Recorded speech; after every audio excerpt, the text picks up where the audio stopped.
వాళ్ళు మీ దగ్గర నుంచి వెళ్ళిన వాళ్ళు వెళ్దాం అనుకున్న వాళ్ళు వెళ్తే మళ్ళీ వస్తారా మీ దగ్గరికి? మీరు చూస్తున్నారుగా ఇప్పుడు వెళ్ళిన వాళ్ళు బాధపడుతున్నారు. మళ్ళీ అనవసరంగా జగన్ గారి దగ్గర నుంచి వచ్చేసాం, మళ్ళీ జగన్ గారి దగ్గరికి వెళ్తే బాగుండని అక్కడక్కడ లీక్లు వినిపిస్తున్నాయి కదా, గ్యాసిప్స్. ఏమో ఎక్కడ వినిపించట్లే, మరి మీకు వినపడతానేమో రాంబాబు గారు. నేను ఒక మాట చెప్తానండి. అసలు జనసేనలోకి వెళ్ళిన వాళ్ళు సంతృప్తిగా ఉన్నారా లేదా తెలుసుకోండి. వాళ్ళు ఇప్పుడు ఏం చెప్పరు, తెలుసుకుంటే అర్థమైంది. ఇంకో విషయం రాంబాబు గారు, అవంతి శ్రీనివాస్ గారు బహుశా మీకు మంచి మిత్రుడు అని నేను అనుకుంటున్నాను. ఆయన వైసీపీకి రాజీనామా కూడా చేశాడు. ఆయన జనసేనలో చేరే అవకాశం ఉంది. ఆయనతో పాటు మరికొంతమంది ఉత్తరాంధ్రకి చెందినటువంటి కాపు సామాజిక వర్గానికి చెందినటువంటి మాజీ వైసీపీ నేతలను కూడా జనసేన వైపు తీసుకువెళ్తున్నాడు అనేటువంటి చర్చ నడుస్తూ ఉంది. సో మీరు కరెక్ట్గా చెప్పండి రాంబాబు గారు, విషయం మీకు తెలుసు కాబట్టి మీరు అబద్ధం చెప్పకుండా నిజం చెప్పాలని ఆశిస్తున్నా. మా మిత్రుడు అవంతి శ్రీనివాస్ గారు నాకన్నా ముందు వైసీపీలో చేశాడు. ఆయన ఎక్కడి నుంచి వచ్చాడు? ప్రజారాజ్యం, తర్వాత టీడీపీ, తర్వాత మీ వైఎస్ఆర్సీపీ.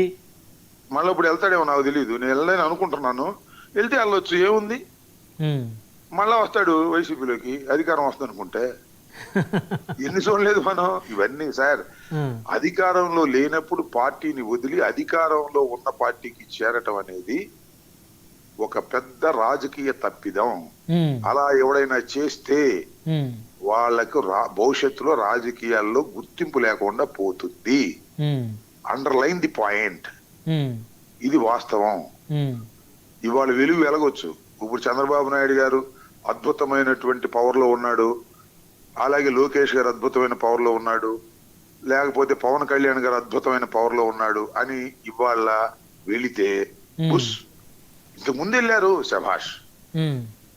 ఎవరు? పవన్ కళ్యాణ్ గారు కష్టాల్లో ఉన్నప్పుడు, చంద్రబాబు కష్టాల్లో ఉన్నప్పుడు, మన లోకేష్ కష్టాల్లో ఉన్నప్పుడు వెళ్ళి వాళ్ళతో చేరారు, వాళ్ళు శభాష్. కష్టాల్లో ఉన్నప్పుడు వదిలిపెట్టి వెళ్ళిన వాళ్ళు ఎందుకు పనికి వస్తారు సార్? చరిత్రలో ఎందుకు పని రాకుండా మిగిలిపోతారు. వెళ్లే వాళ్ళు వెళ్తారు, ఎవడు ఆపలేడు. ఇప్పుడు రేపు పవన్ కళ్యాణ్ గారు బహిరంగ సభ పెట్టిన తర్వాత బ్రహ్మాండంగా విజయవంతమైన తర్వాత ఎవరైనా వైసీపీ నుంచి వెళ్తారనుకో, ఎవడాపగలుగుతాడు?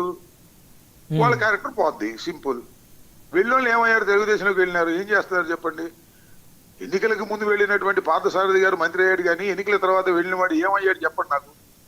వాళ్ళకు కూడా సంవత్సరంన్నరే కదా ఇంకా ప్రభుత్వం వచ్చి, వాళ్ళకు కూడా మంచి పదవులో మంచి గుర్తింపు వస్తుందేమో సార్. ఇంకా 3-4 సంవత్సరం కదా. దాన్ని అంటారు గుర్రానికి పచ్చగడ్డి కట్టి పరిగెత్తించడం అని. ఏదో భవిష్యత్తులో వస్తుందంటే వస్తుందని ఆశతో ఉంటారు.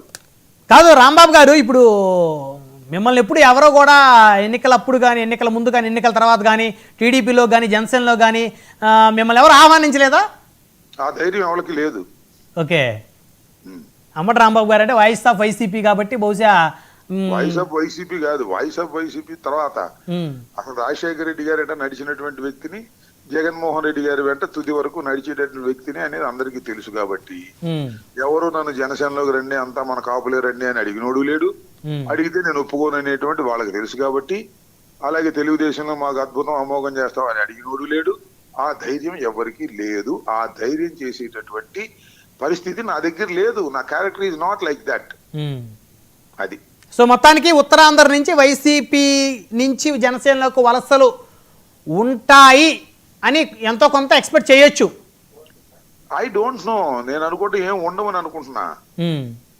ఏదో వాళ్ళు ఊరిని ఆర్భాటం చేసుకునే మాటలు తప్ప ఇప్పుడు ఇంకేం వెళ్తారు? అసలు అయిపోయింది, కూటమి పని అయిపోయింది, జారిపోతుంది, కూటమి నెక్స్ట్ అధికారంలోకి రాదు అని ఎస్టాబ్లిష్ అయిపోతున్నప్పుడు ఈ దశలో ఎవరు వెళ్తారని అనుకోను. అంటే ఎస్టాబ్లిష్ అంటే ప్రతిపక్షాలుగా మీరే చేస్తుంటారు రోజు.